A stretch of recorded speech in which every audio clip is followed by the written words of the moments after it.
La civilisation de l'Égypte ancienne exerce une véritable fascination qui ne semble pas près de s'atténuer.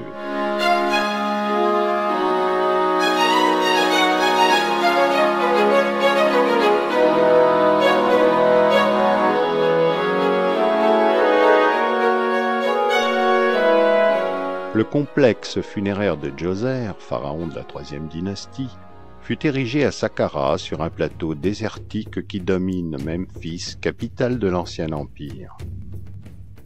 Cette pyramide à degrés est un énorme escalier que le pharaon Djoser emprunta pour prendre place parmi les dieux dans le ciel étoilé.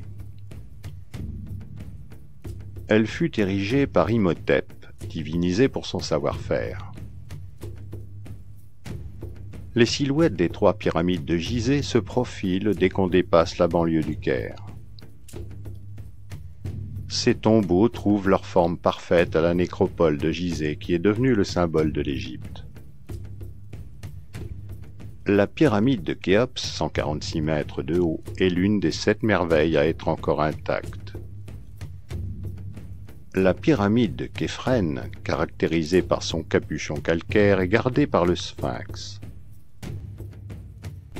Le Nil est comme un cil qui bat entre la rive du mort et celle des vivants, d'une éternité à l'autre. Laissons-nous glisser du Caire à Assouan. La lumière du couchant exalte les lignes souples de la felouque sillonnant les eaux du Nil.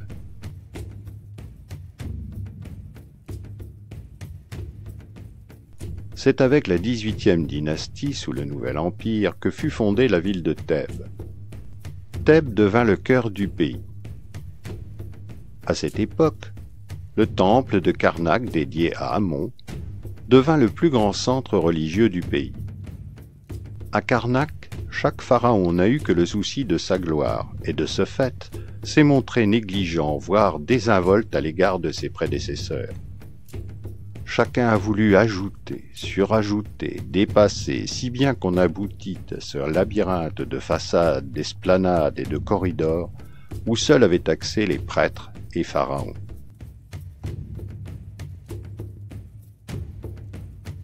Le temple de Luxor a été bâti sous Aménophis III pour s'achever sous Ramsès II. Ce temple, de 260 mètres de long, est relié à Karnak par l'allée des sphinx à tête humaine.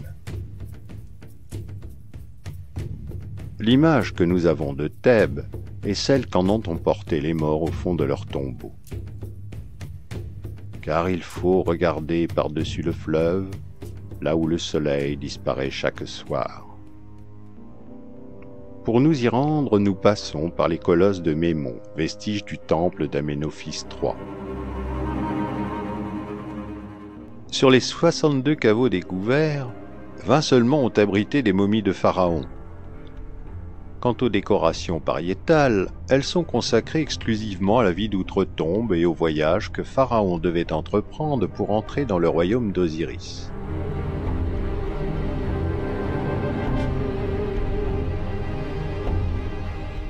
De Thèbes à Assouan, nous visitons d'abord Esna. Le temple dédié à Khnum, le potier divin à tête de bélier qui façonna l'homme. Le temple d'Edfou est le mieux conservé d'Égypte. C'est pour vénérer le dieu faucon, Horus, que ce temple fut érigé à l'époque des Ptolémées. Après les 2 salles hypostyles, on débouche sur le Saint des Saints, la partie la plus profonde, où un magnifique naos monolithe contenait l'effigie du dieu Horus.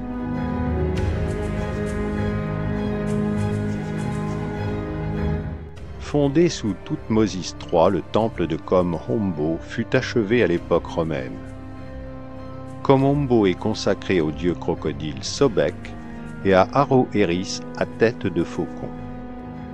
Caractéristique tout à fait unique en Égypte, ce temple possède une structure avec 2 entrées, 2 axes parallèles et 2 naos. Notre glissade sur le Nil se termine à Assouan.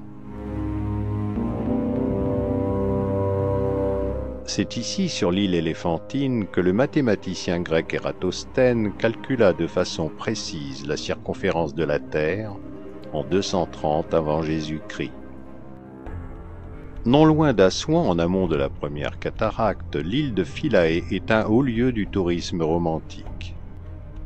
Ici, les temples sont dédiés aux déesses Isis et Hathor. On ne peut quitter l'Égypte sans admirer sur les bords du lac Nasser le temple d'Hathor, de Néfertari et, dans toute sa majesté, le grand temple de Ramsès II consacré à Amon, Réhorakti et à Ramsès II divinisé, le temple d'Abou Simbel. Nous terminons ce voyage par une pensée de Chateaubriand. Ce n'est point par le sentiment de son néant que l'homme a élevé un tel sépulcre, c'est par l'instinct de son immortalité.